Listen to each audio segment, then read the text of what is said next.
How's it going, people? You're all very welcome to episode 70 of Buckshot with your host, Tom O'Mahony, for Friday, the 9th of August 2018. What in the Christ are you up to? It's Friday. You're out the fucking gap. Mosty, you're out the gap. You're over the hump.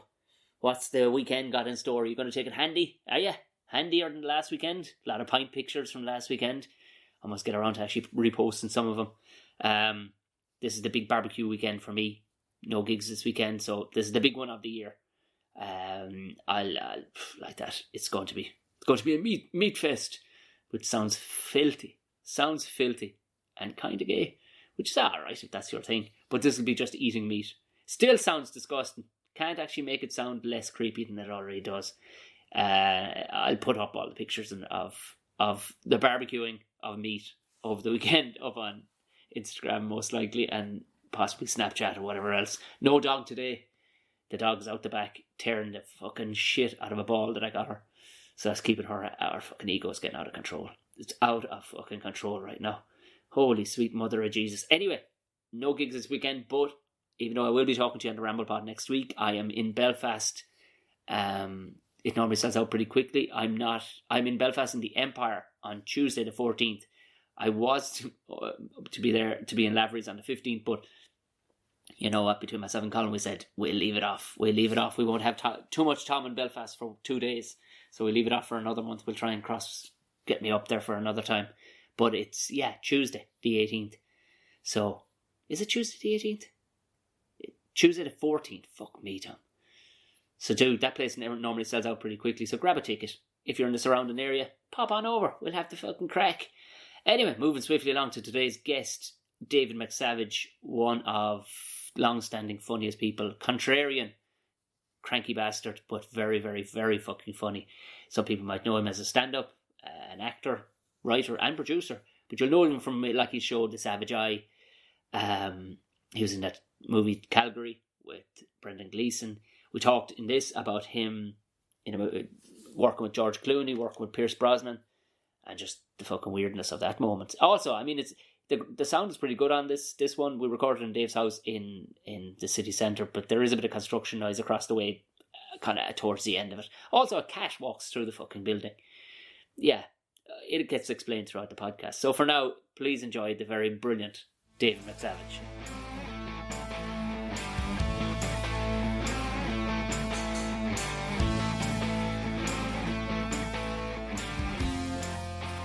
David McSavage, thank you very much. Thank you, Tom. Happy to be here. I hope I'm woken up enough to be able to articulate thoughts, because it's 2 p.m.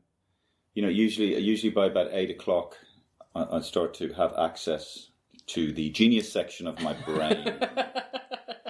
This is a thing that I've noticed yourself and John Culinary. You're both very. You seem to be quite self-aware, and you love both of you. And it's the thing that I love too is, like, both of you are very good at accents, but you both really listen for funny little nuances as to why people... Is that what made the Savage Eye, like? Well, yeah, no, John does this thing where he's from Sligo, and they do speak English like it's a second language, and the way they pronounce things, like instead of saying Lucasade, they say Lucasade. And then the funniest one for me, when John said... When a woman is going into a shop and looking for eyeshadow, she says, "Do you have any eyeshadow?" So that's John. John is OCD on wordplay and all that kind of stuff, and he's very good at accents. I mean, you know the accents that John. Yeah, but so are you though. Like, well, yeah, no, I think John is better. Regional. You can do my accent quite well, in fairness. Yeah, where's your accent? I'm a stand-up comedian, by the way, if anybody didn't know. Everybody who's listening to this will know who you are. I know, but sure. All right, well, let's give an intro, even though you don't... I will be doing one properly before this. Will you see, sorry. Yeah, no, you see, I'll do one before this. Don't edit this. Just heard. No, people will love this bit. Will they? This is what makes podcasting great. It's way better than a radio. Well, yes, that's right, radio. Well, we have to go on... Yeah, that radio, Irish radio is really bad. I must say, and Irish radio ads, they really invade your space, and they're so poorly executed and so unimaginative, and they follow this terrible format, and they have some horrible little joke. And of course, but the people who make these ads, they earn a living. Yeah. And you know, some of them actually own houses, which I find very offensive. Have you ever done radio ads? Have you done voiceover? No. Or maybe when I was 17 or 18, I worked in a place in Bagot Street called Real Good Studios for a year. That was in 1987. And I think I might have done some voiceovers or some little inserts. But no, I haven't. No, I do believe, some part of me believes that you're knocked off the artistic register if you start doing stand-up. So, you know, if you start doing ads, if you start lending your image or your voice I to get ads. you, yeah. But then again, you know, you can't underestimate the importance to create wealth. And most of us are broke. Yeah.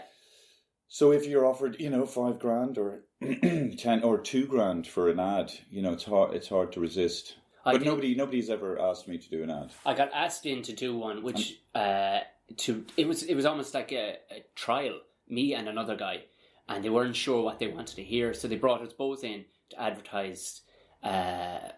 Vodafone Comedy was now sponsoring Comedy in the Mornings on 2FM. Right. And the show that they were advertising on was Bernard O'Shea and the other and Jennifer. And I was on that show on a bi-weekly basis. Mm-hmm. And they thought, yeah. And your man says, look, Tom, don't do culture. Just do as flat as you can. And I did. As I said, are you sure now you don't want... What you mean is... And I've been told by the guy who wrote the ad, Tom, look, if they say don't do culture, you haven't fucking gotten it.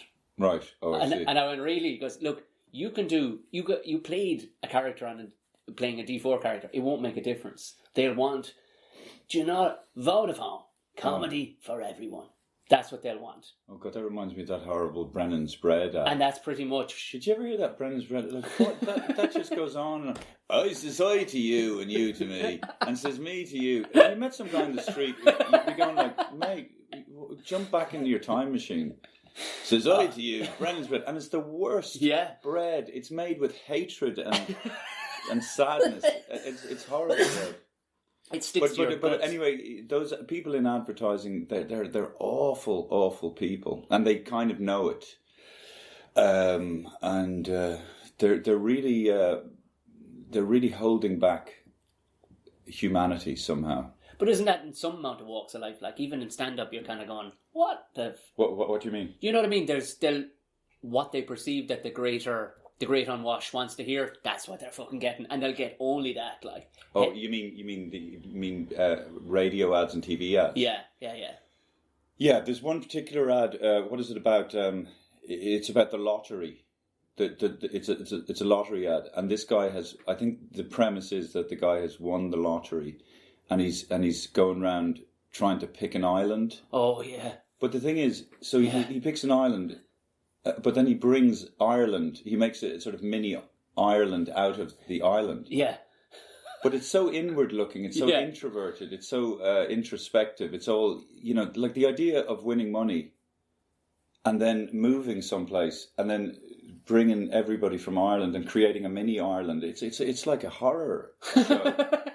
But this ad has apparently increased the sales of lottery tickets.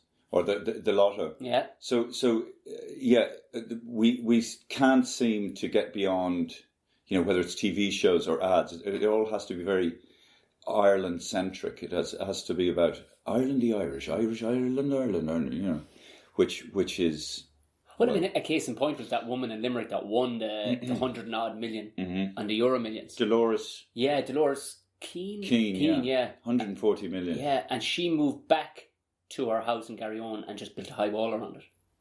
Yeah, she had estate agents from like New York, all over the world going, would you not love an apartment here? And she's like, no, I'll buy a place in Kusadasi in Turkey where I love to holiday. Well, that's interesting, isn't it? So, well, maybe she's so set in her ways that the idea of, you know, changing her life or living somewhere else would freak her out too much.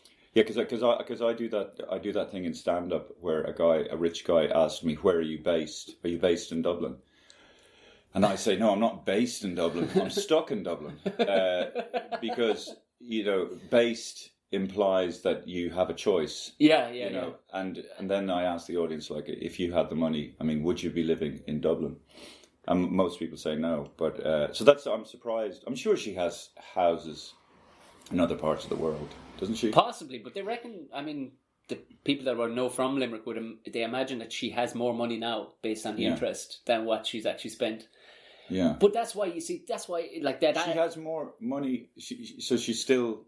Oh, she's richer than she. Oh wow! Than day one. Well, that's very, very unusual. Yeah, she still shops at pennies. She's very canny. Yeah. Because I think with a lot of people who win the lottery, they it's sort of they go through the money very quickly. No, apparently she was very, very canny with it. Okay, well. But I think that island ad you're talking about it kind of sums up the whole, when you go to any of these package holiday places and it's like Sky Sports showing here, Irish bars everywhere. It's like, would you not go on holidays to go on holidays? Right. I think it's the same with the British, isn't it? Or there's an aspect of British society where they go to those places, where is it, Torremolinos, and they have to have the food the awful food that they're familiar with. Do you still look back on, because if do you ever look back on episodes of The Savage Eye and go, yeah, that was fucking deadly? Yeah. Do you get why people liked it so much? Well, the things that people remember are the big characters like the Bull Mick or the guards ones. Have you met that guard that walking around? He works down near Camden Street. No. He's not quite as tall as you. Yeah. But he looks like your character. There's a similarity there, and he will do it on one if asked. He will do it on Yardi. Oh no, the Yardi. Yeah, there were some very well written sketches. And people do love those characters. I mean, that character, the Bull Mick, was based on your man in the Halfpenny Bridge Inn. Yeah. Yeah. And who himself? He talked. He'd say ridiculous things like, "Come here, it's not." He did say to me once, apropos nothing. Come here. It's not illegal to hate black people, is it? and you're going like, so. In other words, he was trying to justify his difficulty with assimilating with other races. So he was trying to normalize. Yeah, of course. His racism, but but it's not illegal. Well, it's immoral. It's unethical. It probably is illegal. Well, I don't know what else. What? Illegal. It's not illegal to hate black people. And that was the thing, because I think he was fearful as well of gay people coming into his bar because he thought the bar would become a gay bar. Yeah, of course it would. Yeah, because it has all the signs. It has all the signs of becoming a gay bar. Yeah. But I think that was one of his fears. So he did talk about them like they were creatures coming from. The hooks for hands. Yeah, a queer came in here. He was so fearful of his bar becoming gay. But I said it to him about that. He goes, "Come here, tell Savage I've no problem with the queers." That was his exact words. Yeah. They've all money too, haven't they? The queers. And it was so maybe he suddenly starts to his discomfort with homosexuality, and then but then his desire to make money, and he's trying to weigh it up, and he thinks, yes, maybe it should be a gay bar. Actually, we should have gone that way. We should have done a sketch around that. Becoming a gay bar, yeah. Yeah, the Bull Mick he's becoming gay for pay. Yeah, pretend to be gay. Because he's delighted. Did you give him a T-shirt? You gave him a T-shirt. I think I gave him a few T-shirts, yeah. Because he had those. I'm pretty sure he had those T-shirts. I think he did try to sue the production company at one stage. Did he? Yeah. But then I think the difficulty would have been he'd have to show that the character was like him. So then that would have been a bit difficult for him to do. Yeah. All that was wrong with him is money. Tell Savage I want money. Yeah. It's all. It was as far as you cannot hurt a man like him. He's just made of both Teflon and fury. Yeah. Like And the way he talked, he'd always shout when he was talking to you. Well, I think that that personality, because it's his place, it's his pub. He's allowed to evolve this ridiculous way of being without any checks and balances. But I think also because the location of that bar is it's really in the centre of Dublin. So it's almost like a defence mechanism or something. He kind of plays the fool a little bit. Yeah, of course. He plays the role of the country.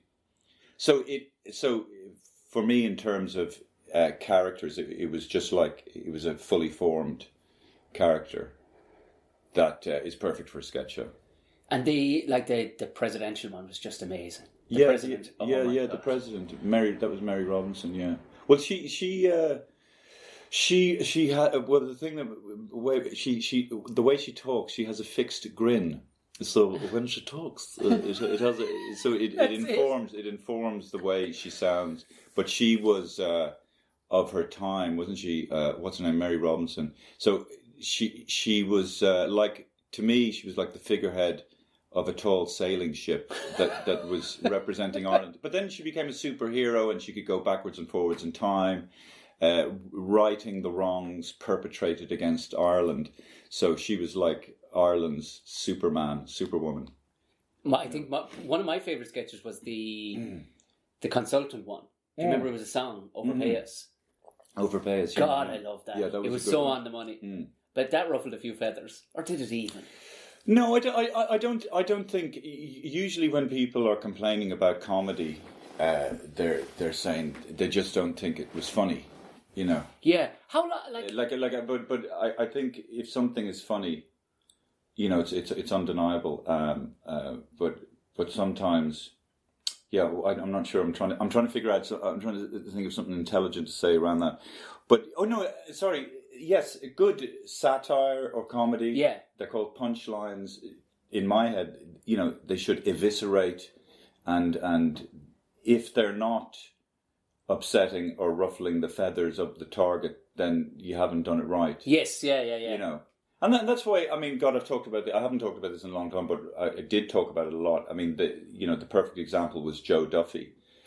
Oh my God! And he didn't like his depiction, but I remember coming back from somewhere and listening to Joe Duffy, and it did seem the way he sounded when he was interviewing people on the radio.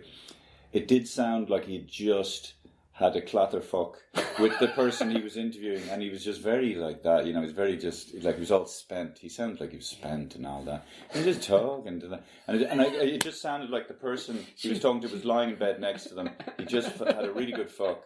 And come here, and then I had this idea that his larynx was vaginal, so that the more pathetic the people were, the more oily and juicy but these are the things that people would kind of have in the back of their head, but it's you know, and but they'd never voice or never say. But he wasn't happy with that at all, was he?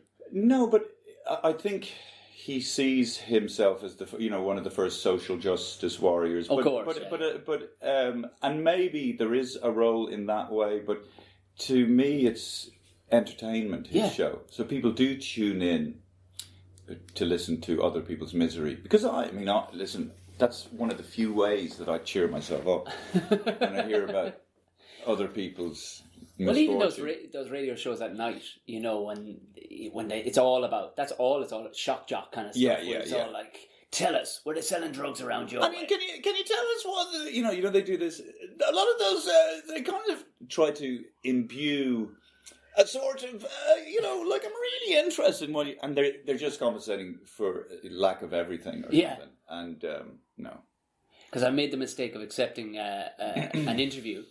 I was playing Cork City Limits, and he'd said to me, "Would you take a phone call off this radio station?" And tell your three listeners. No, Cork CityLimits. Give them the background of that place. Is it the best club in Ireland? Yeah. Yeah, it's the greatest club. And who says it's the best club in Ireland? Oh, well, the owner. A chap called Brian. Brian Coughlin. I was there at the weekend. Brian Coughlin, he runs City Limits, and he is like three men in one man, and he can sleep rough. He can sleep outside. Anyway. Have you ever felt the size of Brian's hands? Oh yeah, he's a big man. Huge hands. Oh, you'd be in trouble if you got a hold of it. Yeah. If you got a hold of it. But he'd said, Tom, would you take a phone call? And I was like, radio interview, sure, no problem. And I hadn't put any thought into the time at night this chap was ringing me. It was like 10:30, 11:15. It's like, this is normally a morning-y thing or a midday thing. And the guy was still in shock jock. I can't believe they're selling drugs down our road kind of a way, like. And the guy was the most aggressive. All I was doing was trying to sell a few tickets for Brian. And what was his line? So why did you get into comedy? Oh, Jesus! Like, Jesus Christ! Yeah. Fucking hell! I was just wanted to. But you see, that's the thing about shows like that. They'll ask a question like, "Why did you get into comedy?" And then I try to answer honestly. Where I'd say something like, "Well, I always felt like I didn't exist, and I was desperate for attention or something." Yeah. And you throw that at them, and then you go, do with that. Then you go like, okay, so well fuck off then. Well then go fuck yourself. Yeah.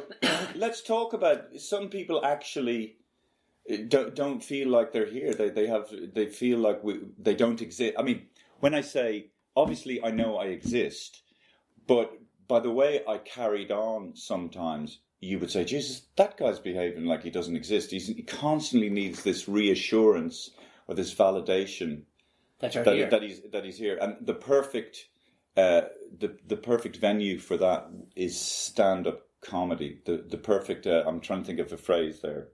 The perfect medium would be stand-up comedy because it's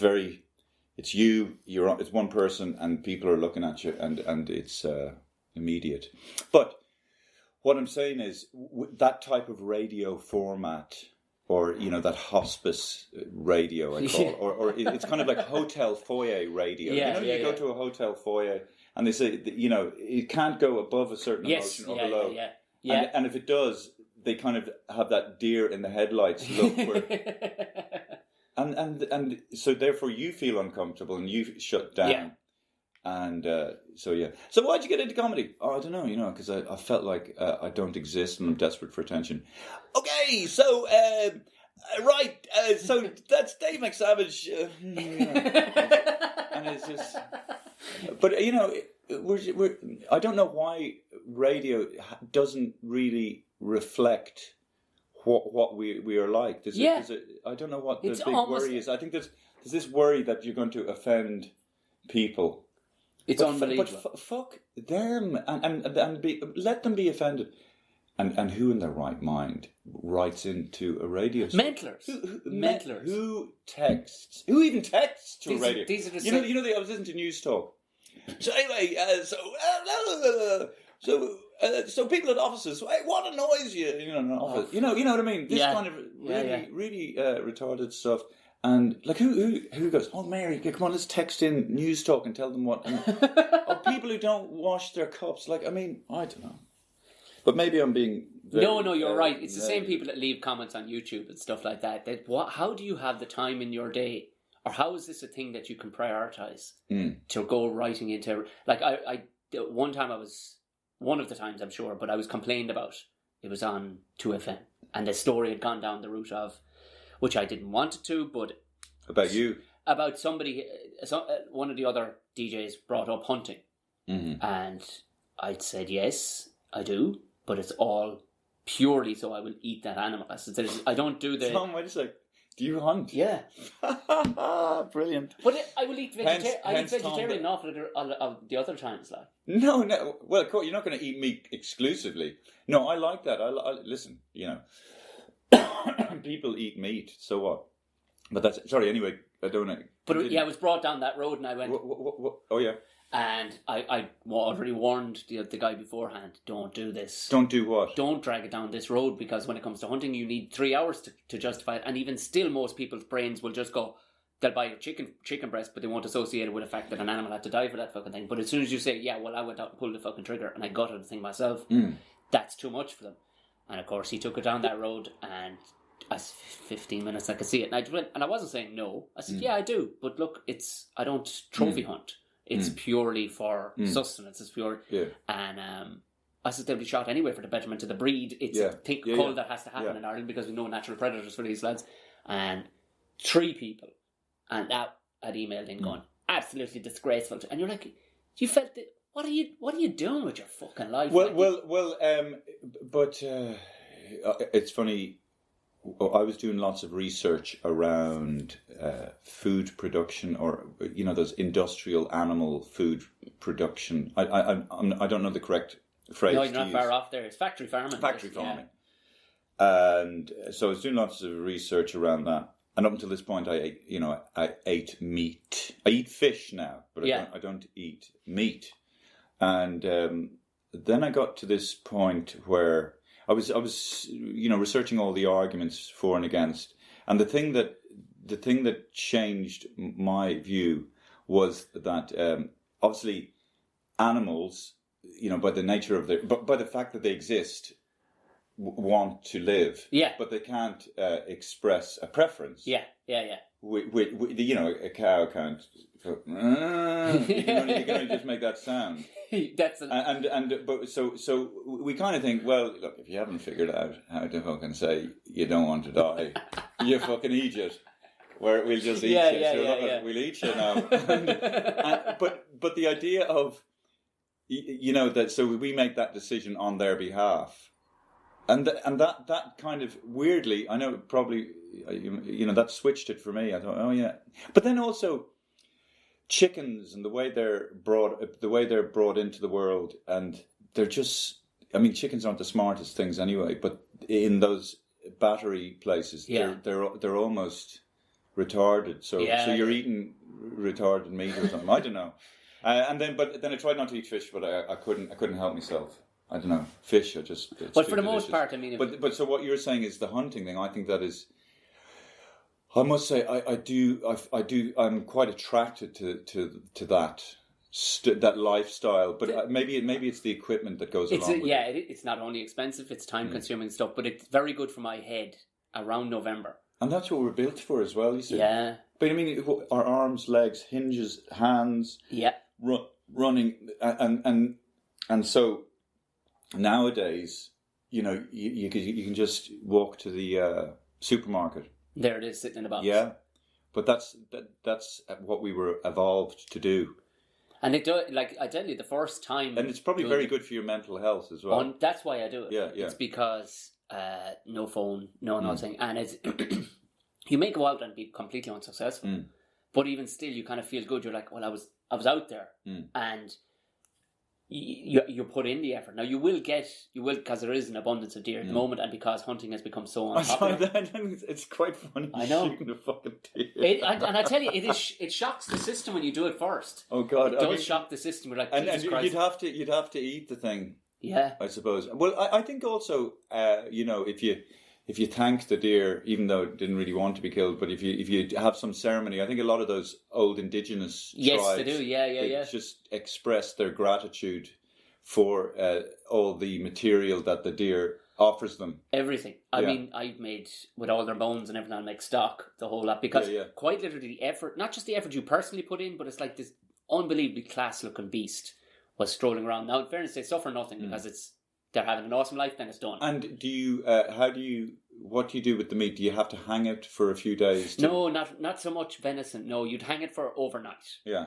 And most people who would eat venison wouldn't be able to handle it or it would be too gamey because they're so used to this sort of anemic anemic processed stuff. Like the difference between I shot 2 pheasants over in last November. Jeez, I'm getting hungry listening to you. Weirdly now, isn't that funny? Is it? Are you really? Yeah, because just the idea of like pheasants, a plump pheasant, fresh, wild, cooked properly. I'd say it's outrageous. The fact, well, you see, you're a very smart and open-minded person. You're going correct. You're able to put all these things together.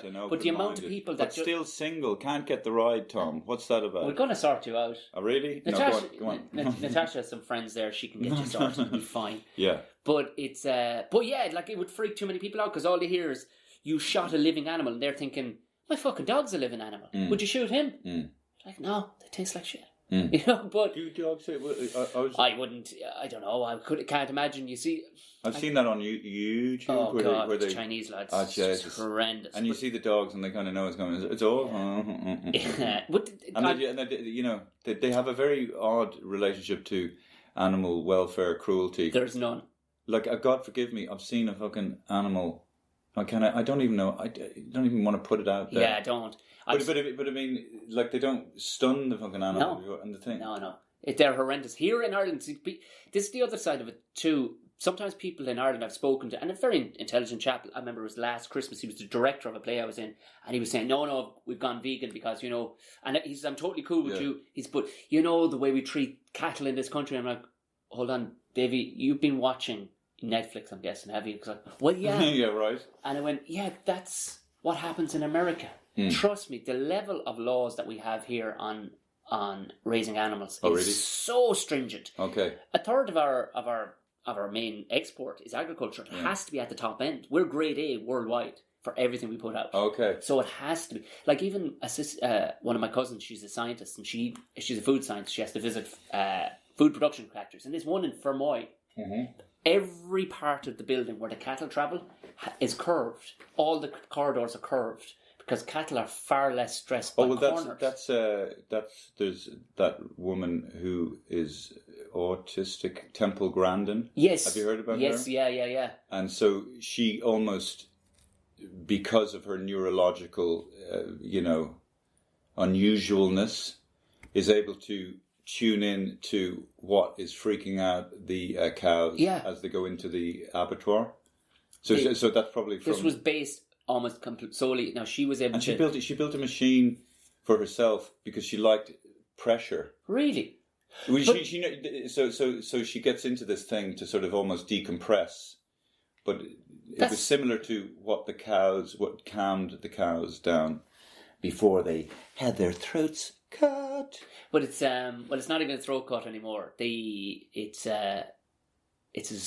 you ever see No Country for Old Men? Yes. You know the pneumatic. Oh yeah. No, of course. I'm thinking about those the halal. They guys. still do it. Yeah, I think they do it in what? Oh, it is the similar thing. They have an actual. What they do. They have a sacrificial sword and everything. So Jesus Christ. Okay. But it's not really allowed in a lot of factories here anymore. Even though the lads from the east do buy a lot of meat here, but. A lot of other markets have opened up. Dubai. They do be buying. Dubai. But yeah, And classical music is piped throughout the factory. Yeah, apparently certain classical music. Yeah. It drives all the workers bananas because it's the same kind of, whether it be Chopin or whatever, but it's the same throughout, and it's played all day long to keep the cattle in better fettle. Because sometimes the adrenaline can shoot into the meat or something. Yeah, hence why you want to get a deer that doesn't see you, because they're the athletes of the animal world like this, and if they flood with adrenaline, totally different taste of meat. Is that right? Yeah, so you want to get it nice and calm when he's just nibbling and he just looks up, gone. Amazing. Just as clean as could be. And what about pheasants? Pheasant and rabbit. So a rabbit. What does rabbit taste? I don't know if I've had. It's rabbit. Quite gamey. I'll pick you up a few. I'm not fucking eating the rabbit. That'll be all right. I know I don't eat meat, but it's justifiable. These lads are just... Well, maybe you're right. They're the fish of the field. They're the fish of the field. Yeah. Because the meat is so. So high protein for one. Right. The fat to protein ratio can't be beaten by any other animal on the planet. Right. They're really good for you. Wow. But also there's lots and lots and lots of them, and you can make it really. And what if people got against eating rabbit? Is because it went out of fashion because it was huge. Dublin was like the amount of people I've spoken Dublin was the rabbit capital. You couldn't go 1 meter without kicking around a rabbit cafe. Rabbit souffle, rabbit extra. I was wondering when Pat was going to make it arrive. But rabbit, and so... And myxomatosis came in then, in the 80s, and it just got a bad rap. Yeah. And of course, if you own a chicken farm, of course, you're going to peddle the myxomatosis thing. Okay, of course. If you've got a cattle farm. So actually raising... Because I was in Donnybrook Fair. Oh, Christ. I wasn't. I was in... That place is so expensive. It's Avoca, outrageous. Sorry, Avoca. Another rip-off. Yeah. And I was... Now, the coffee is at a normal price. And I was in one in Monkstown, and I was just, as she was making it, I was being nosy, walking around like a total gypsy that they look at me as I am when I'm in there. And I was looking at what the guy had displayed in meats, and he had rabbit. And I was like, rabbit, interesting, because of course it's becoming popular again. And I said, how much are the rabbits? And he kind of looked at And he knew what he was dealing with when I asked him, because I was like, I don't look like any of these people. Like, and I said, it's 14 euros. 14 euros? 14 euro. For what? A fillet? Well, it was the rabbit. Oh. But I mean, there's no... What do you mean the rabbit? It was the rabbit, was 14 euros. I mean, a small chicken would have more meat on it than this thing, like. But when you say, but it was all skinned and everything? Yeah, it was skinned, the whole lot, and it was there. Oh, I see, a rabbit. I gotcha. Yeah. And it was 14 euros. Why, how the fuck can you justify 14 euros? Like, I mean, if you paid 30 cents for a bullet, how can you justify that? He says, oh no, these are all, they have to be farmed here. Rabbits have to be farmed to be sold here. But deer doesn't. He goes, no, deer doesn't, but it does. So he says they're actually farmed in Italy, of all places, would you believe? Right. So it was nobody wants to farm rabbits here anymore, even though they're really easy to farm apparently. But because the popularity has gone from it, but it's absolutely delicious. And what would be the difference in experience from eating like pheasant to eating a chicken? What's it like? We know what eating a chicken is like. I mean, I guess a good chicken, it's God, I can't even remember. Well, I do remember. The difference between, I'll tell you, even we'll go closer to that. Raise a chicken yourself and kill it eat it. It does not taste anything like the thing you buy in a shop. There isn't that gelatinous bounciness to the meat. And the meat is quite yellow and quite. It's like it would, it would take a bit of a bite, almost like a steak would. There's a bit more muscle to it. Right. So people can't handle that. No. They're not used to it. Freaks them the shit out. Yeah. Freaks them out. It was like a perfect example was this guy I knew. He was a taxi driver in Cork. I was speaking with one after a gig one evening. I brought this up about hunting on stage one evening at a gig, and he'd said it to me because I found it interesting because I have a little, what would you call it, an allotment. Yeah. He grew carrots, and a friend of his daughter was obsessed with getting those packets of all pre-cut carrots, and she'd eat them every evening. She thought they were the greatest things ever. So he went, I'll drop you over some carrots I've just grown. And a week later he met him again. He's like, how did she enjoy the carrots? He goes, oh fuck no. Oh no. They were way too carroty for her. Right. Way too carroty. Yeah. So the blanched shit in a package, cellophane package. Yeah. But the things that just came out of the ground 2 days previous was way too carroty. Yeah. Do you know, so it was a perfect example of how people wouldn't be able to handle the real deal anymore. Yeah. And it is, like pheasant is gamey. It is, and it takes it, but what people do is they soak these things in buttermilk overnight. It pulls a lot of the gaminess out of it. Okay. Which I've gotten a nice, but if you know what fruits and stuff to cook with it, like cranberry with the likes of pheasant, juniper with, with Hey, well, this has turned into a cookery show. What's going on? David and Tom go wild. Travel the country shooting innocent little Disney creatures like rabbits and voles and moles. eating. But I'd say there's loads of animals that would be really nice to eat that we don't think about eating. I had a grouse the other day. We're very unimaginative in comparison to other countries. I think we missed something. We missed a generation. Something happened. We became very industrialized with our farming, and all of a sudden we were just happy to eat whatever the fuck. Because if you looked at, there is no Irish menu. You know what I mean? There's an Italian. There's even a British, but there's no ham. Bread is ham. It's all about ham. Do you remember that talking about awful ads? That guy river dancing with his ham and Irish ham made by Irish people for Irish, and it's just big hunks of ham and ugh. I introduced a lad who'd never seen the Savage Eye. He was young. He's only like 24, and he's a dancer or whatever. But I was explaining to him. He was quite good at doing impressions of the travellers that are on YouTube, call-out videos. I said, no, you haven't seen Funny Travel. And I showed him your time traveller one. Oh, with myself and John. That was a good one, yeah. God. But that speaking of wordplay, that's classic John Culinary, time travellers, i.e. Amazing. The travellers who can travel back and forth. And the funny thing about it is they have this great superpower, but they don't know what to do with it. And they just get into trouble. Drop me back to last week. No. I'll give you 2 hours 5 minutes ago. Yeah. So we've covered hunting. What was your... So we're going to go hunting. Yeah, I think we should. Mm-hmm. I think we should. Who wouldn't want to say Dave McSavage out with a gun? What sort of gun do you use? A shotgun? Well, no. Now, it's shotgun possibly for anything in the air. Oh, shotgun. that would be stupid. Oh, yeah.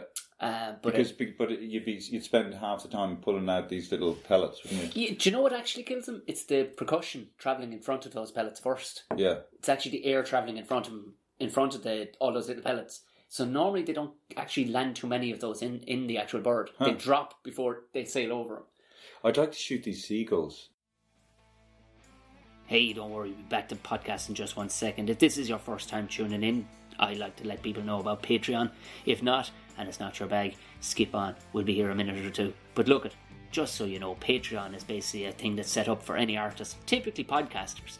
The idea behind it is that you can donate to the podcast. And I've now made videos exclusive to only Patreons to patrons to Patreon. Sweet suffering Jesus. Essentially what it does is it allows you to throw a couple of dollars.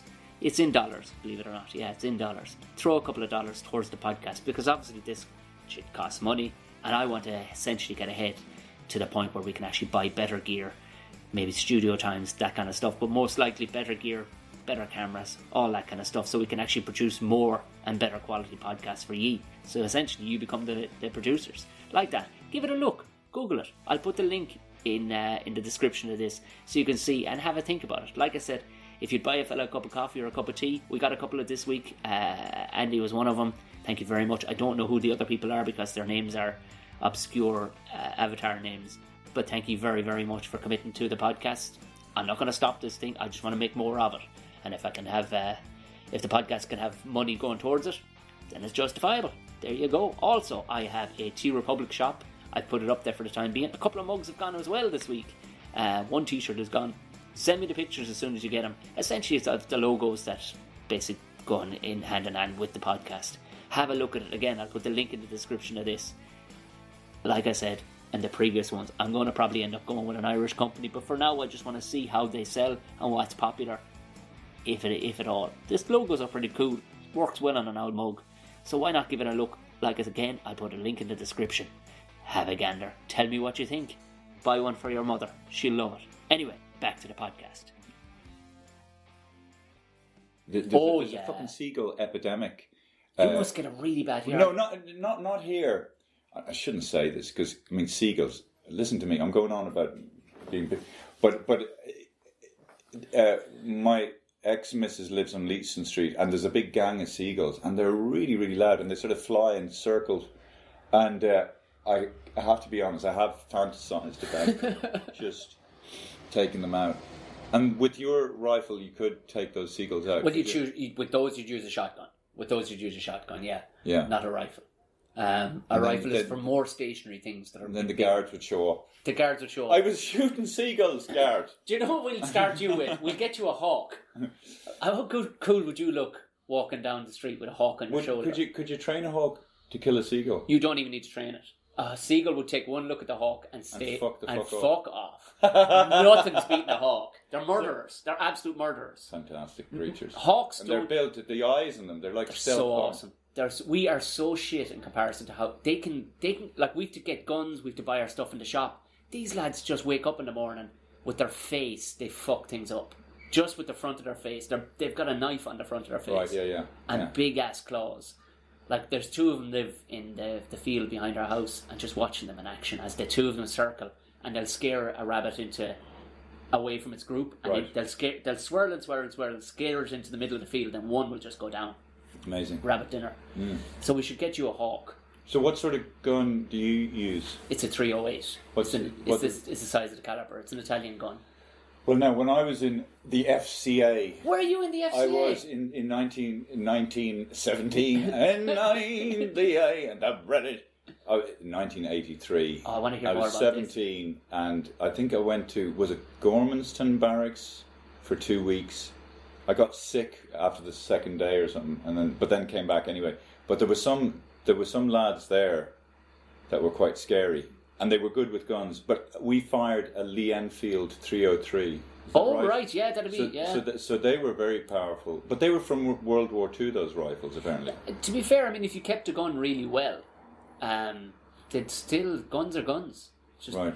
Fiery stuff comes out. But they were very powerful rifles. Yeah, I mean, the thing about those two is the newer ones have a system set up. They still have the same bullets typically, but they have a system set up to release that that back pressure gas so it doesn't blow the fucking shoulder off you like the ones you would have probably used.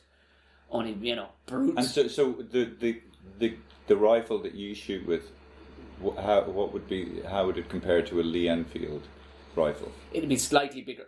Bigger? Slightly bigger slug, yeah. All right. It'd probably weigh around the same, but would be balanced far better. And would you have a sight on it? Yeah, the night scope sight and everything is if dusk is happening. Huh. But it's like the sight is nearly worth as much as the gun. And who would you be going out shooting with? Just my uncle. All right, typically, because he knows the lay of the land, and we both have licenses now for Wicklow. Oh, that's amazing. So and it's seasonal, is it? Oh, it is. Yeah. It kicks off in really we won't go out until November. All right. Because you have to let the season let the season happen and let them have their their fun and all the rest of it. Yeah.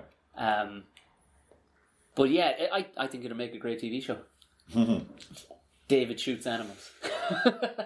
Yeah, we might lose it, and I'd start shooting comedians instead. Okay. Do you have any? There isn't much beef, is there? Because I mean, you come across if you took your stage character, you'd say, well, he must be very standalone. But I've always gotten on with you.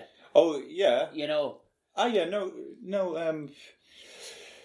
Oh yeah, I think like in any endeavour, there's always competitiveness, and so when I was coming up, whoever my contemporaries were, and they were getting jobs on TV, it would make me jealous, jealous or competitive. But it just it's just really telling you, well, they're doing something. Do you want to do what they're doing? Yes. If you do, what steps are you taking to achieve that? And then once you take those steps, or once you achieve it, then. But I think competitiveness is good. But then also with comedy, it's like a spectrum, isn't it? Yeah. There's people who do a certain style of comedy, and like I wouldn't be into that.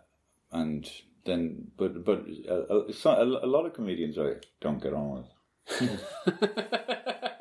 I love how you say that. Just as you take a drag, just going, yeah, a lot of them now. Well, I don't know. Just the way that there's over the years, But then sometimes I feel, Tom, I mean, I could talk about that, but then, when you start not necessarily shitting on other comedians or giving too much information away, it doesn't make you look. It's not a great look. No, it's not the smartest thing to be doing. It's not because it makes.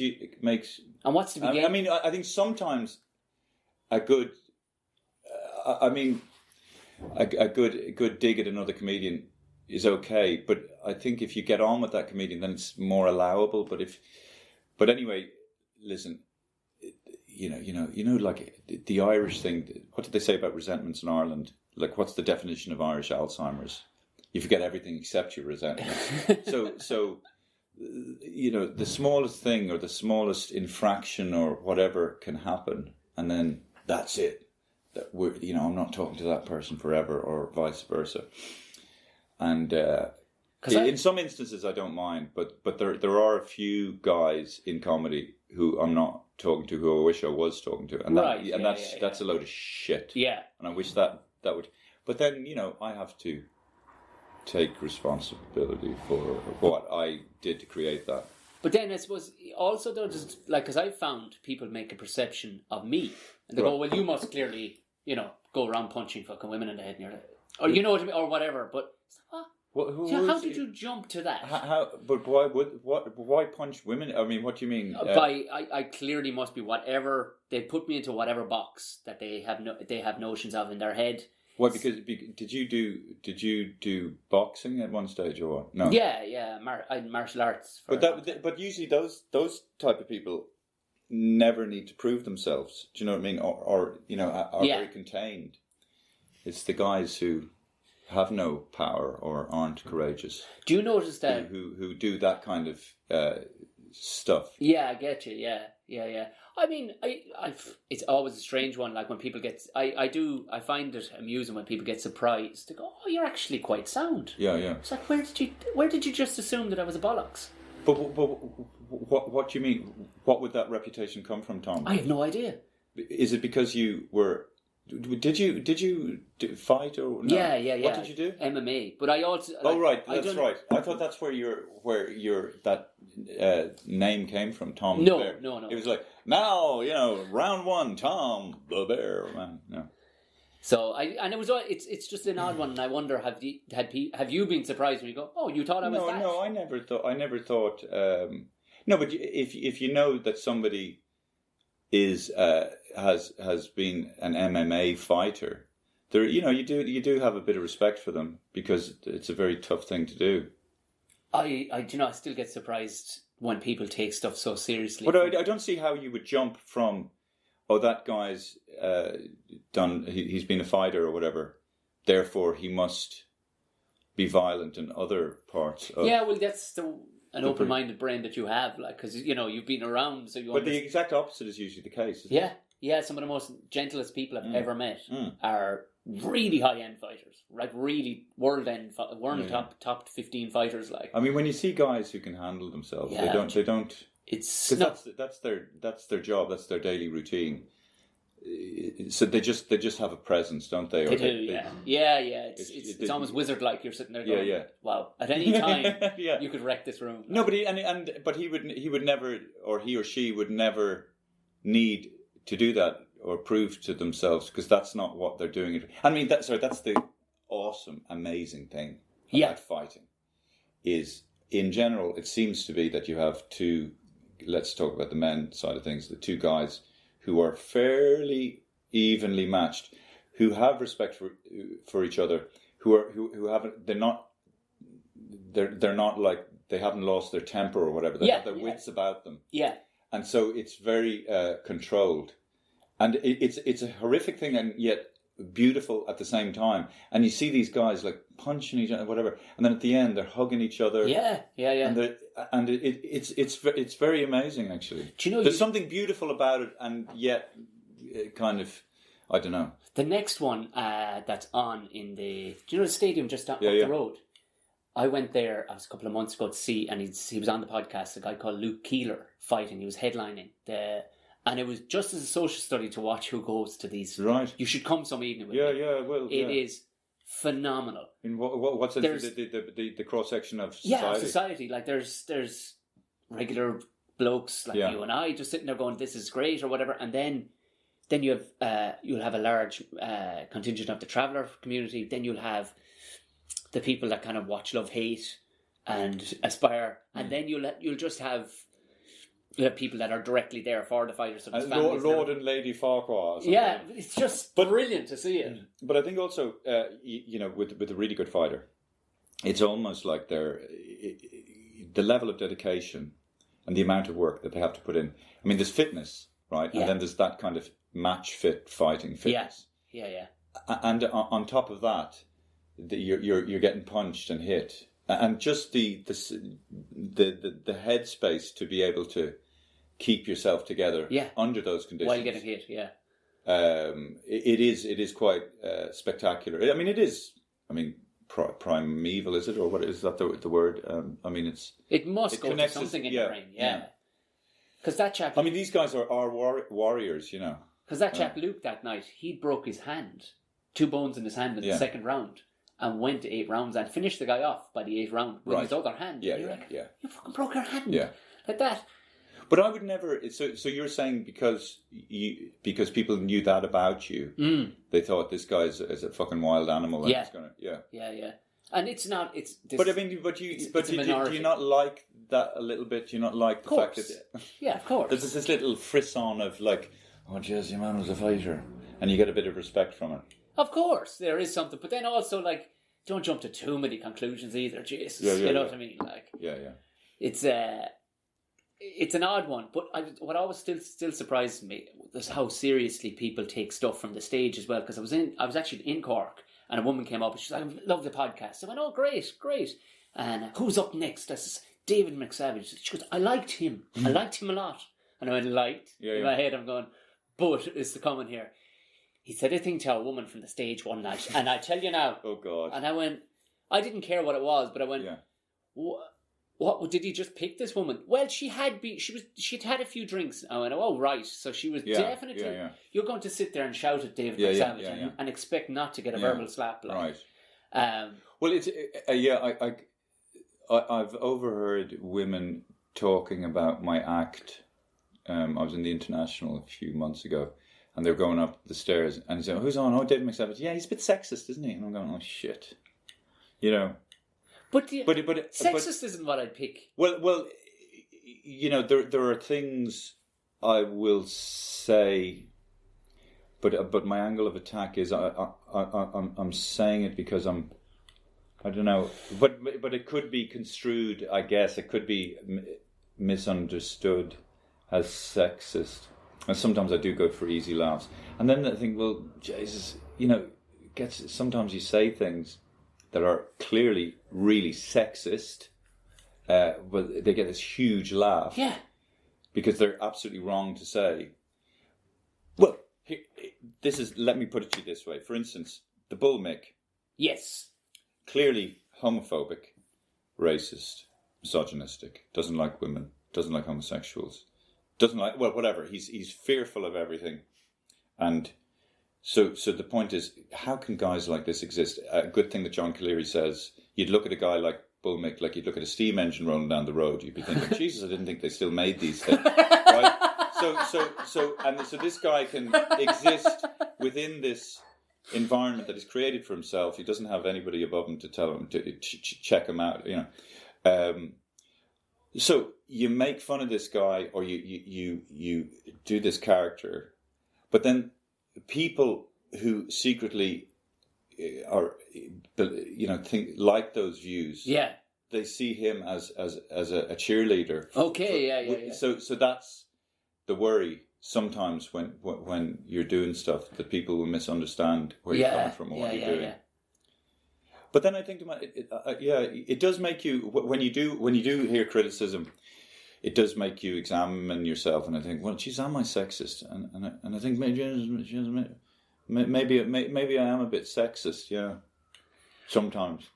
But there's good in me. But you don't live your life as a sexist. Do you know what I mean? If you come out with the odd, like, nobody wants to go see you and go, let's hope he plays it really safe. You know what I mean? Like you're known to be a contrarian anyway. Yes, like, you know, and that's what people want to see. They want to see you just slapping the chops off of people when it comes, you know.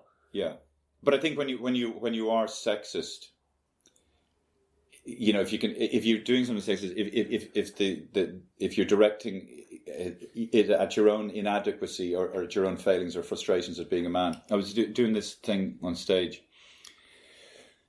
and I was saying, you know, the libido. 52 years of age now, my libido is going down. You know, because, you know, when I was younger, I could, you know, when I was with a woman, I could fuck her, and then, you know, 20 minutes later, fuck all night, you know. And as I'm getting older now, I can't do that, you know. So I have to be really into the woman that I'm riding, right? So I have to be really into the woman, you know. And so in a way, my cock is turning into a woman or something like that. And I don't know where I was going with it. I have to work on that. But I mean, it is quite a sexist thing to say. But so I'm confused. I don't know where I'm at. Okay. But the thing is, like, it's for people who get comedy. Edit that. Don't edit it. But sometimes it's sometimes, you know, you don't know where you're going with. No, you do know. It's not a complicated joke. But you know, I don't know what I'm trying to say. But if you can tell though too, if you're like, there's a few times I've watched you and you can see you're starting to crack up with your own stuff because you're going, I don't know where the fuck this is going. Yeah. And people kind of like that fourth wall coming down a bit where they go, right, we're with him on that one. Yeah.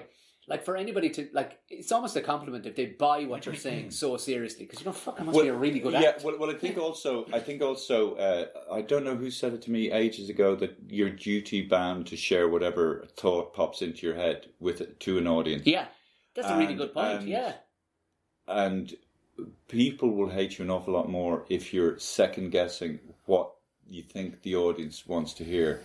Yes, you know, as opposed to, well, because I think honesty does have a melody to it. It does have a, you know, an in-tuneness to it. So if people hear honesty, they might disagree with it and think you're a cunt, but they'll think, well, he's been honest. Yeah. Because I think there's nothing worse than sort of pulling back and not having the courage to just let it say what's in your head. Because I've done a few of those shows where I've pulled back and I haven't gone there, haven't said this or whatever, and just people really you just think, oh, fucking wimp. And you've done a bunch of films and stuff as well. Didn't you play? Was it you played a cardinal? I remember that was. Oh yeah, no, that was right. Really, no, I like that character.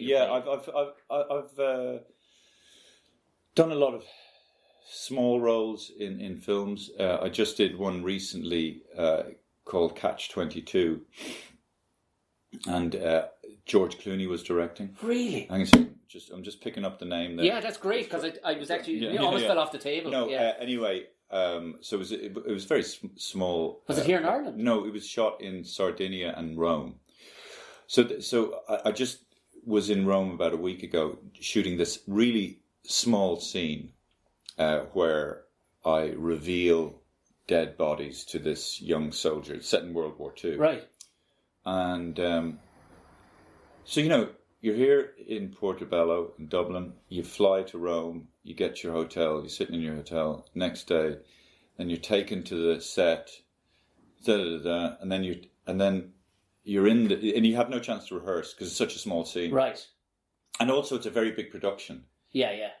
And so you're suddenly from one second to the next, there's George Clooney in front of you going, "Hey, how you doing?" Blah blah blah. And he's telling you about the scene, and you're trying. Okay, fuck that. Forget about the fact that you're George Clooney. Oh my god! You're trying to do best by the thing. Okay, what we want you to do is just pick this up, and then you're revealing these dead bodies. And there's your mark here, and so I was doing the scene. We did a few takes, and then he says to me, "Okay, you're just a little bit stiff. Just da da da." And then I said to him, "Oh yeah, I got it. Yeah, I'm a bit stiff."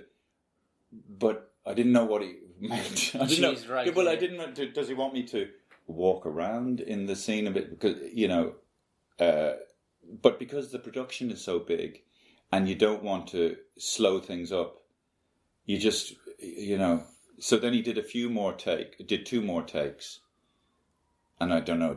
I tried to? I don't know what. But anyway, that was it. But it was like 40 minutes. Right.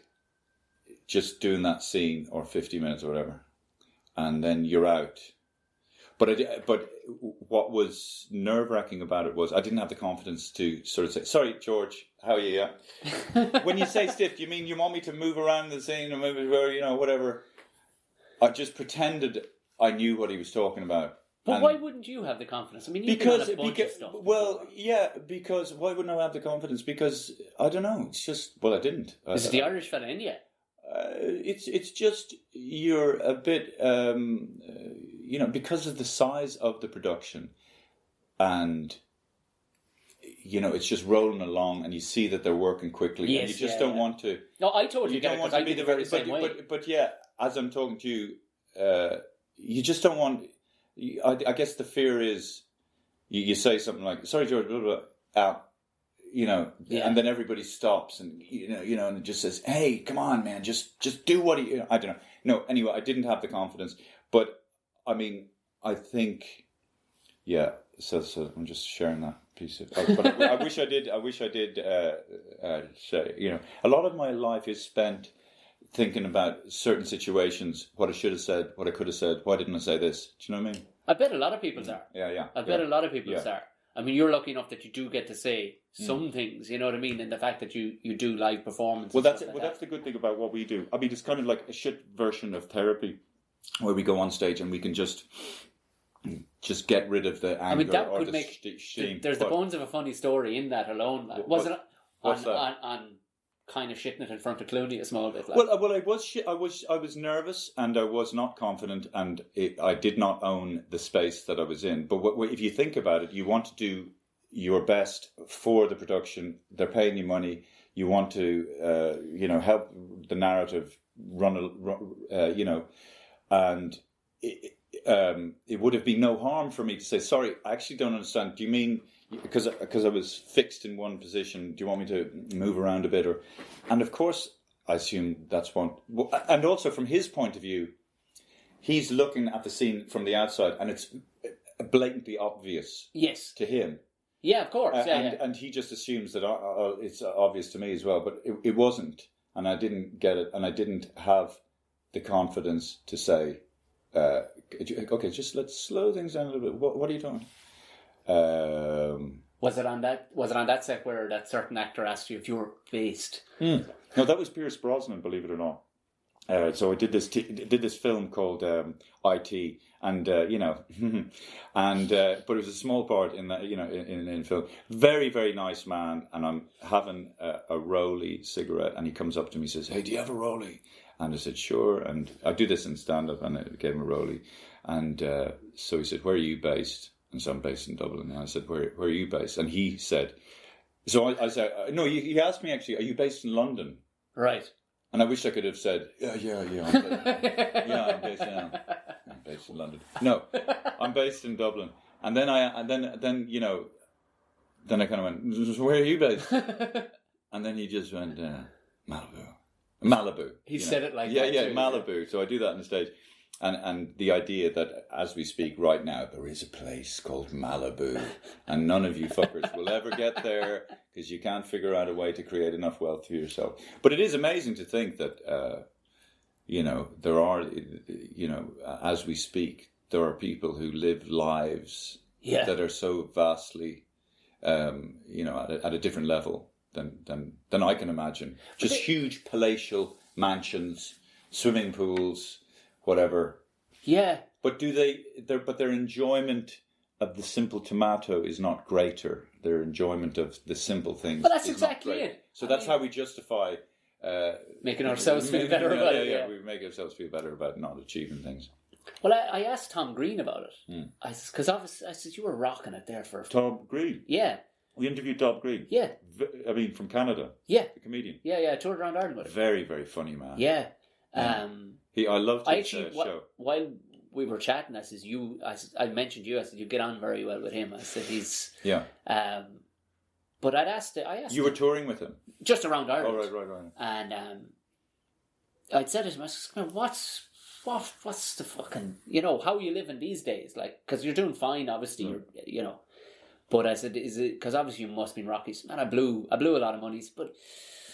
I'll be honest with you. He says, after a while, you're like, yeah, this is grand. Kind of a thing. It's only okay. He says, the shit hot place and the shit hot parties and all the rest of it's only okay. He says, after a while, he says, you just kind of... It's. Well, I guess when I'm talking about Tom Green, I'm talking Clooney Tom. I guess what I'm talking about, we were talking about just before we started doing this podcast about you had a bit of a back garden. Yes, yeah. Where you can grow your vegetables. Yeah. I live in a terraced house here, and there's no back garden. So what I'm talking about is just owning a nice house with a bit of space to grow stuff or to walk around or whatever. I mean, obviously there's lots of levels of that, and it was just thinking of Pierce Brosnan in his big palace in Malibu, but even. On a much even bigger level, I did that festival all together now. Oh, at the weekend in Waterford. In Waterford, yeah, and that's on the grounds of the Lord Waterford. What?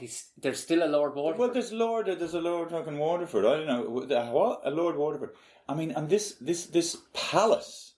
It's like fucking Buckingham Palace. How was he not burnt out? Well, it's this giant palace, big, huge house with 1 million rooms and whatever, and then there's all these little houses for the workers to live in, and there's a big lake, and there's just it's a vast estate. Yeah. And and they have the Irish doing the little festival to make them a few quid to keep them going. And so I'm sort of part of it. I felt like a little monkey doing me comedy in the tent to help them pay the rent or whatever. But like. Yeah, I do have mansion envy, definitely. Well, I would like the idea of having a really... I do cycle around this area and I look at some really nice houses. I think, who are these fuckers? Who own these houses? Yeah. Do you know who own them? Ad executives. People who make those shit ads. So we need to go in and grab them out by their heels and burn them. Okay, sorry. It's an odd one because, but then you see fuckers get left a ton of money too. Like, you know, I saw friends of ours there, and they were just. Some people get left a ton of money. They just got left a ton of money, and it was an obscure aunt that they didn't even really know, and she just was next in line, and just like 800,000 just came their way. Yeah. And I was like, what a nice little pat in the back. Oh, that's a lovely pat in the back. You know, it won't absolutely, like, it won't put, you won't give up your work, but at the same time, it's like, oh, that's lovely. That'd be just lovely, wouldn't it? Get a little package of 800,000 there. I guess, I'd what would I do with 800,000? Yeah, Would you make another TV show? Have you any aspirations to make another TV show? Because I was working on a TV show for the UK, but then it was too similar to the format of the Savage Eye, and then I thought, do I really want to do that? To do, you know, a version that might not even be as good as something that I did. So I'm trying to figure out how to come up with something, because I'd love to sell it to, you know, to do something in the UK. But anyway, but you were asking with 800 grand. Well, I think most people would buy a house, wouldn't they? Probably would, I suppose, wouldn't they? Buy a house, rent it out. Buy another house, rent it out. Buy another house, rent it out. Buy another house. Yeah. Make a fortune. Lovely. But that's the other side of it too, is because I chatted with a bloke the other day. I said, how you doing? Because we're going to be in this play together or whatever. And he said, we had been on a TV show, Damo and Ivor, and I says, much acting going? Because that's all he does is acting. He says, I landed a nice gig. He says, well, I got a month's work out in South Africa, in Cape Town, with this new TV show that YouTube there's a new form of Netflix, and it's going to be owned by YouTube. And this thing, he says, everything was amazing. I had to learn how to ride a horse here. He says, they sent a chauffeur every morning for me, which is great gas. He said, and your man had to have a coffee for me. But then you get out to South Africa, and he says, yes, flew out there first class. The hotel was sublime. The stuff was sublime that they give you, in the way they give you a goodie bag and all the rest. They treat you sublime. The money was good. He says, but I swear to God, he says, for a full month, he says, there was no crack. He says, you're gone at 5 a.m. You're back at maybe 8. You're bollocksed. Yeah. And he says, to be fair, there wasn't much crack in the way the other actors. He says, there were some big names in it. Yeah. He says, and it wasn't that they were meaning to be no crack. He says, they were just in their job too. Yeah. So, like, Fionnuala Flanagan was one of the actors, and she just straight line, came, did the job, back to the hotel, came, did the job. Like, what good is all the money, you know? Well, I don't know. I think, but sure, that's just, I think maybe people think that it's more glamorous than it is or something. But it's just work, isn't it? You're just remembering lines, going in, doing your job. But like, as opposed to sitting at home like me, fucking looking at things, I'd rather be working. I guess. Yeah, but you've got your plants on the grow now and everything. Yeah, I know. Yeah. But that sounds pretty good, actually, to be quite honest. I mean, it would. You'd get into your rhythm. Oh, no doubt. Yeah. He did say that he'd come from obviously living his own flat here in Dublin, but he said, what the fuck is he talking about? He's got a job, and do you know what he's doing? He's trying to play it down. Oh yeah, he's trying to be nice to me. Yeah, he's trying to be nice to you, saying, well, you know, the fucking limousine and this and the Sublime Hotel, and then and you're going, fuck off. Oh, mate. Yeah, all the way through it, I was going. Yeah. No, so I don't believe that for a second. I'd say listen, to get a job on a TV series, and if it's well paid, I mean, it's great, isn't it? So what if there's no crack? Do you prefer stand up in a stand up comedy club, or do you prefer, because your street performing is something of legend? Yeah. Well, I did the street performing for God knows 20 years, and that was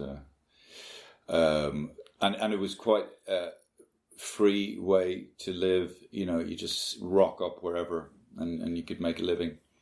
But I mean, in terms of moving forward artistically or creatively, you didn't. I didn't. So I find doing stuff. But I'm also very lazy, Tom. That's the other thing. Right. That's a valid point to make. And so, do you know what I mean? Yeah, I can get into. I can goof off for start a podcast and just slagging people off from the air. I think people would want to listen to that. as you slag off. Like, in other words, I think I did street performing because I didn't want to work. I did stand up because I didn't want to work. Like, I didn't have that much. I mean, when I was younger, my ambition was to be like a beatnik, just to travel the world and, play music and. So there was no fear you were ever going to go into the real world? No. Had you ever... I tried working, but I kept on getting fired and all that. So the things that got me fired were the things that made me a good performer, if you know what I mean. So the things that got you in trouble in school were the things that make you maybe a good stand-up comedian. Did you go to a high school? Yeah, I went to Clongowes Wood College for a year. Didn't like that. Went back to Blackrock College. But they have a very... I think, Blackrock College, when I was there anyway, they had a very narrow worldview of what people should go into when they leave school. Yeah. It was the 80s. I mean, of course everybody had a narrow. And, jeez, I couldn't wait to get out of Ireland when I was young anyway. But, and where was first port of call when you bolted from Blackrock? Oh, Jesus. Where did I go first? Where did I go? Oh, I think New York, and then... Or did I... Yeah, New York, Philadelphia, Boston, Peru. You went to Peru? I went to South America for a while. Then where did I go? Japan, there for a year and a half. You Australia. must have been a giant. In Japan. Japan. Yeah. Japan was, it was great to be in Japan in the late 80s, because in Dublin, I mean, it was so monocultural, and there was nothing, everybody was leaving, and it was a big recession. And then just landing in Tokyo, it was like landing in on a different planet. Really? Yeah, I mean, just everything, just the food, just the way they lived.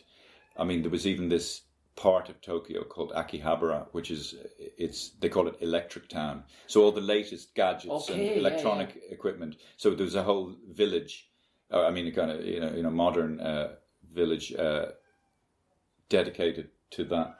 Oh, there's cat meowing. That's the neighbour's cat. Hello, cat. That's I love the way the cat. Felix. He does look like Felix from the. So how Felix has an agreement with yourself, obviously. Oh, Felix has about 4 or 5 houses that he just wanders into, and he assumes everybody loves him, and therefore we kind of do then. But he's cool. I like Felix, and he also, if there's any mice or anything, he comes in and chases them out. Yeah, because he looks strong. In fairness, as cats go, he looks like he'd fuck up a couple of mice. Mm. But that's the thing: people would have a cat, and the cat is a stone cold murderer.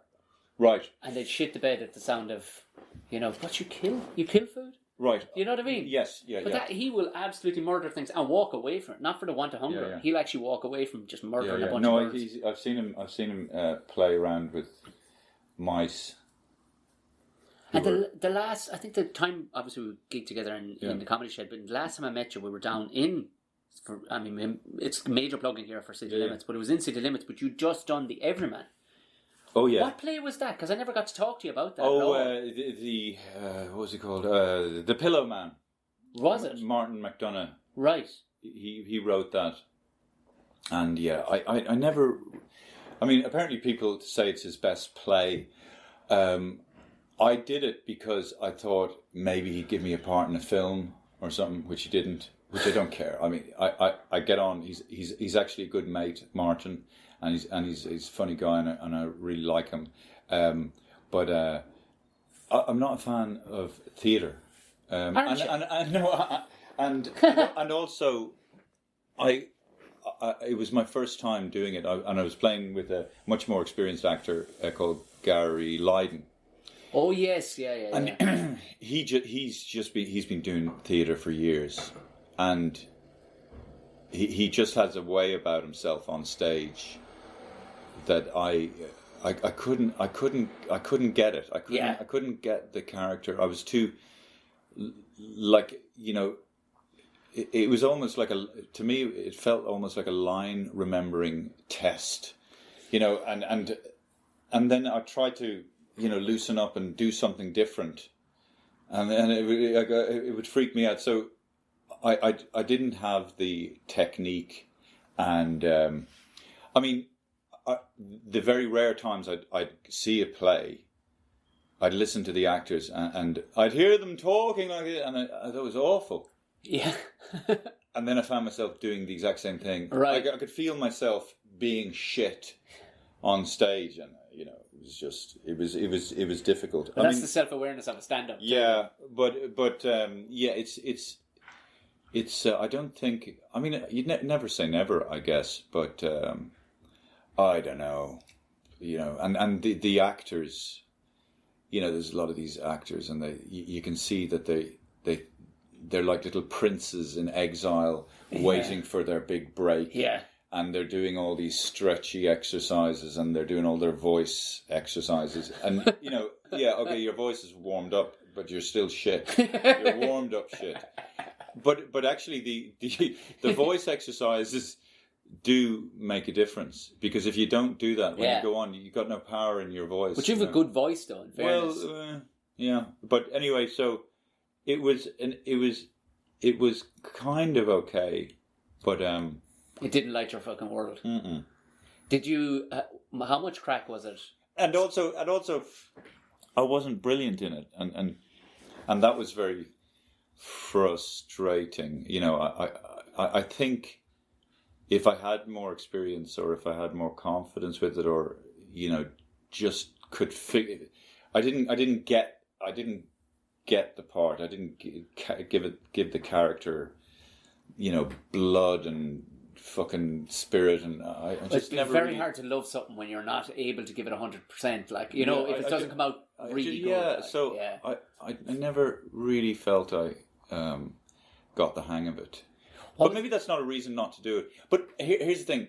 This is the problem. Maybe golf is a good game, but the kind of wankers that play it make you not want to play it. I get that's you. the problem with yeah, acting. yeah. Theatre. The kind of fucking idiots that surround it, and that it makes it a very closed shop somehow. It just makes you not want to. Anyway, I don't know. No, I totally get it. Yeah. For the bit that I've done, I know I'm a square peg in a round hole, but I assume it as a job. Yeah. Here we go. All right, suck it up, and I'll get bollocked out if I'm doing it wrong. That's the way I assume, and if I'm just. But I always wanted to do an ensemble kind of thing with in a play. I mean, if I had an opportunity to work with Gary Lydon again, I would, because I found him. He made the thing worthwhile, and there was a few other actors involved in it as well that were great, and that made it good. Did you? And also here's the other thing with acting. Who knows? It's such a difficult thing. There's something very impotent about being an actor. Like, you have this skill, you have this desire, this craft that you've learned, but you're not. It's like I use that metaphor where it's like a painter, or an actual painter who paints pictures, and you've got your canvas, and you've got your brushes and your paints. But you're not. You're there, but you can't. And then somebody rings up. Okay, you can paint now. And it's between the lines as well. And so there's a lot of waiting around, and your fate being in the hands of a casting agent or whatever. I mean, so there's something very unpleasant and impotent about it. And then eventually you do get a little role in something. Yeah. And you're flabby as fuck. You need to be doing the thing all the time, I think, to be good at it. And I think that was the good thing about doing the Savage Eye. Like, we wrote it ourselves, did it ourselves. That's what I mean. And I think that's the. You almost got spoiled there, a small bit. Yeah, I did. Yeah. So I think, to me, if I'm going to achieve anything, acting wise, I really have to write the thing myself and do it. Yeah. Because and I'm sure that's the way most actors. Nobody's waiting around thinking, now how are we going to get Tom to the next level? How are we going to bring Tom O'Mahony and his thing to a greater audience? Let's really sit down and. Nobody's thinking like that. No. So you have to be your own casting agent, your own director. Brilliant stuff. Thank you. Well, thank you very much. There was a. Do you know what I felt I felt I was quite boring in certain places. I can feel my voice kind of getting, because I'm saying stuff that I've said a million times before. But there you go now. Do you know what? What? You never did my favourite character the whole thing. You never did Pat. You only threw him in the odd time. Can you sign off as Pat? So that was Dave McSavage and Tom the Bear O'Mahony, former MMA wrestler, does not condone violence outside of the ring. Quite an erstwhile character. Okay. I don't know. Thanks, Dave. And that's that. Thanks very much to Dave McSavage. Good crack, isn't he? Good crack. Interesting bloke too. Like I properly enjoyed myself. We had a hangout even afterwards, just talking about plants and whatnot. What a good bloke. Like that. If this is your first time listening, hit subscribe. Hit subscribe on whatever platform you're on. If you are on iTunes or Apple Podcasts, leave me a rating, would you? You're leaving the podcast rating, not really Tom. You don't have to like Tom. You can just like the podcast. And by that I mean, leave a 5-star rating. If you've anything less than that, keep them in your pockets. It's fine. It's going to benefit me in no way whatsoever unless it's a 5-star. And the more 5-star we get, the more people that end up finding the podcast, the more legit it gets, the bigger the word gets, and the church of fucking Revolution Buckshot style gets bigger. So like that. Leave a comment too. I love an old fucking comment.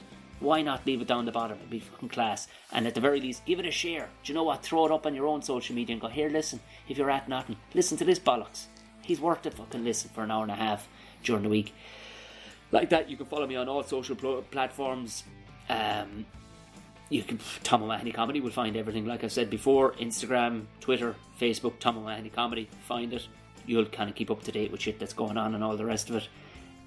Shoot me an email if you've any questions, or if you've anything, just get off your fucking head, or you're just thinking about it and you just said, fuck it, I'm going to write to that Tom fella, go for it, buckshotpodcast@gmail, or like that, just go straight to the website and you go to the contact link. It'll take you straight to emailing me. So tomomahony.com will find me, no fucking problem. Chatty Snaps, if Chatty Snaps are your thing, it's tombearomahony, all one word. That's me. Like I said, this weekend is going to be big barbecuing. I'll put up all that stuff on between the whatchamacallit. Ask as many questions as you want next week, but over the weekend I'll be probably cooking the shit out of stuff. I'm probably fairly drunk, and there's a few people coming over to the house, so I won't have time for too much replying, but I will get back to you on Monday and Tuesday. But like that, I'll be back on Tuesday with another ramble pod and a big fucking shaky head in me. And until then, send me on them all fucking pictures from your weekend, and I'll catch you next week. Good luck.